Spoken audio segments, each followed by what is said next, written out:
Friend வணக்கம். என்னை விட்டு கட்சியும் சின்னமும் போனா போட்டோம், எனக்கு திராணி இருக்கு, தெம்பு இருக்கு, அரசியல் ஞானம் இருக்கு, நான் வர புது கட்சியோட அப்படின்னு ஐயா ராமதாஸ் அவர்கள் புது கட்சியை ஆரம்பிச்சு அதிரடியை கொடுத்திருக்கிறாரு. இந்த கட்சிக்கு யாரு தலைவர், இந்த கட்சி யார வழிநடத்த போறா, இந்த கட்சி அடுத்த கட்ட லெவலுக்கு எப்படி போக போகுது அப்படின்னு சொல்லிட்டு சூளுரையும் வைத்திருக்கிறாரு. என்ன கட்சி ஆரம்பிக்க போறாரு, தேர்தல் ஆணையம் இதுக்கு அனுமதி கொடுத்திருக்கா இல்லையா அப்படின்றத ரொம்ப டிட்டோவா டமால்டுமில் பாலிடிக்ஸ்ல பார்க்கலாம் வாங்க. சென்னையில ப்ராப்பர்ட்டி வாங்கணுமா, இல்ல ரெண்டுக்கு வேணுமா, இல்ல ப்ராப்பர்ட்டியை சேல் பண்ணணுமா? Commercial R residential? Contact akermit.com 9384915181.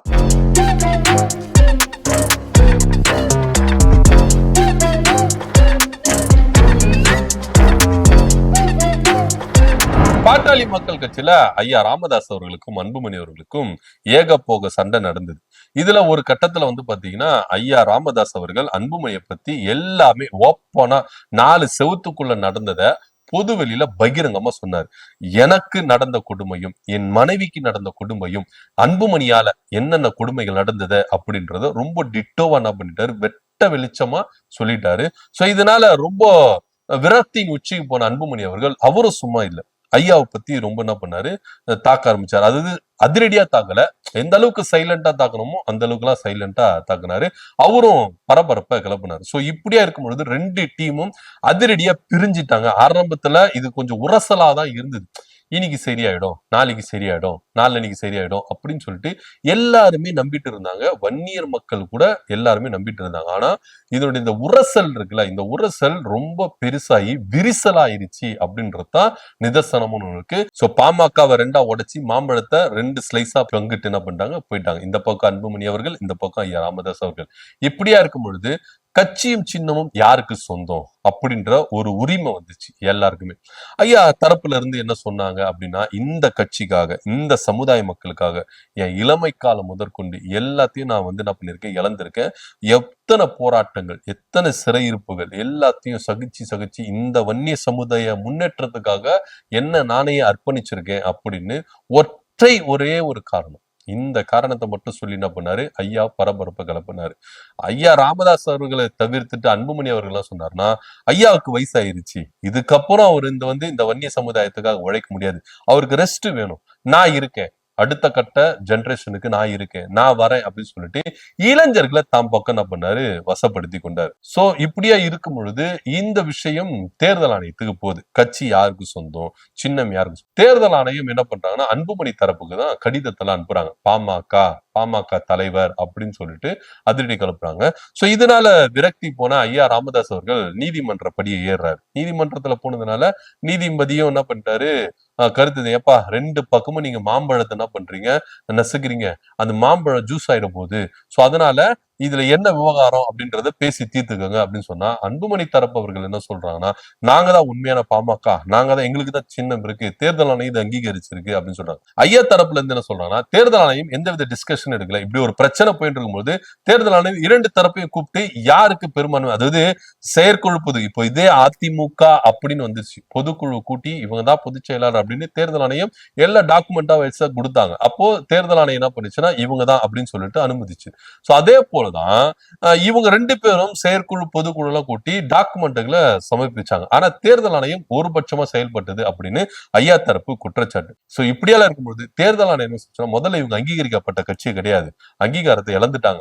So அங்கீகரிக்கப்பட்ட கட்சியில தான் நாங்க தலையிட முடியும், அங்கீகரிக்கப்படாத பதிவு செய்யப்பட்ட கட்சியில நாங்க தலையிட முடியாது அப்படின்னு தேர்தல் ஆணையம் கை கழுவிட்டு போயாச்சு. சோ இப்படியா இருக்கும்போது அன்புமணி அவர்கள் என்டிஏ கூட்டணியில பாஜக பக்கம் போனதுனால ஐயா தரப்பு இதுல பாத்தீங்கன்னா கொஞ்சம் சோர்வுதான். ஏன்னா தேர்தல் ஆணையம் பாஜக கண்ட்ரோல் இருக்கிறதுனால அவங்க சொல்றதா எடுபடியாகும். சோ அதனால இதுல முட்டி மோதவண்டா, எலெக்ஷன் ஸ்டார்ட் ஆயிருச்சு, சோ அதனால நம்ம அடுத்த கட்ட வேலையை பார்ப்போம் அப்படின்னு சொல்லிட்டு ரொம்ப ஸ்லோவானாங்க.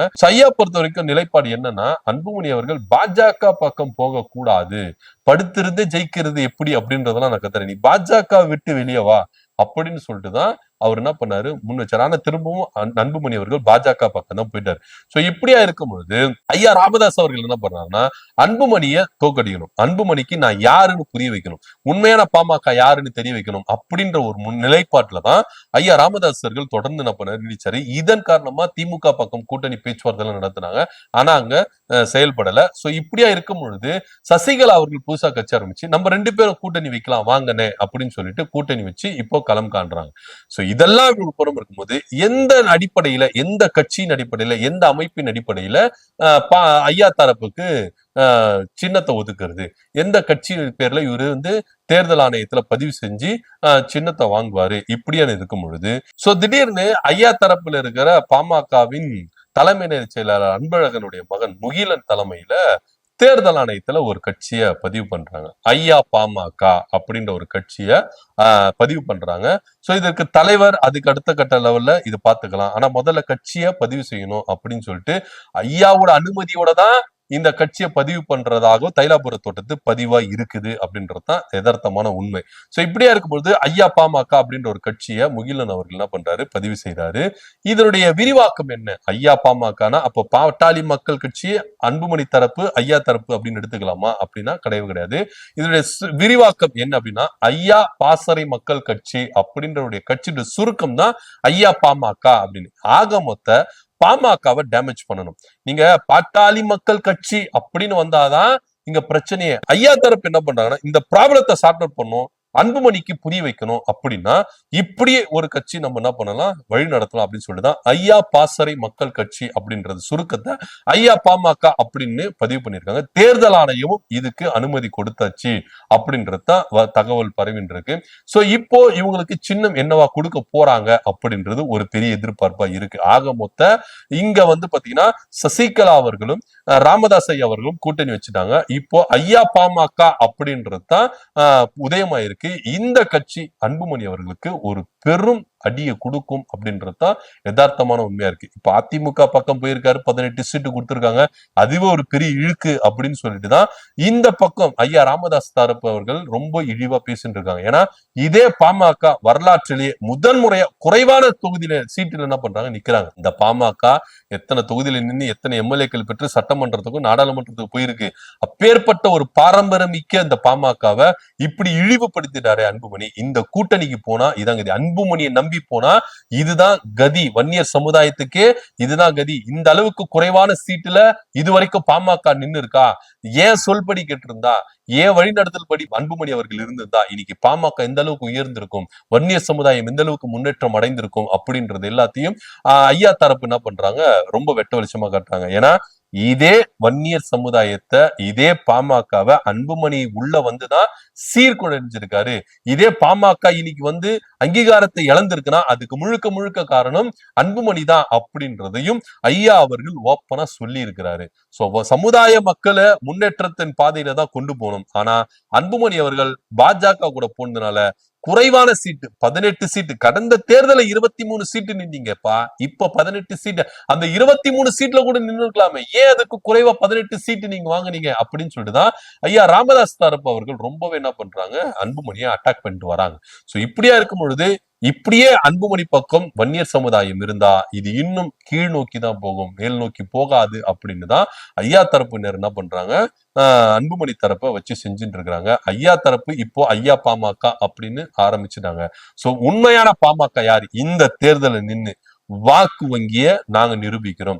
பாமகவின் வன்னியர்கள் வாக்கு யார் பக்கம் இருக்கு, உண்மையான பாமக யாரு அப்படின்னு அன்புமணிக்கு தகுந்த பாடத்தை புகட்டுவோம் அப்படின்னு தான் ஐயா பாமக உதயமாயிருக்கு. சோ இந்த ஐயா பாமக உண்மையிலேயே அன்புமணிய தெளிய வச்சிருமா, பாஜக கூட்டணில இருந்து பிரிச்சிருமா? இல்ல, அவர் பாஜக பக்கம் தான் இருப்பாரு.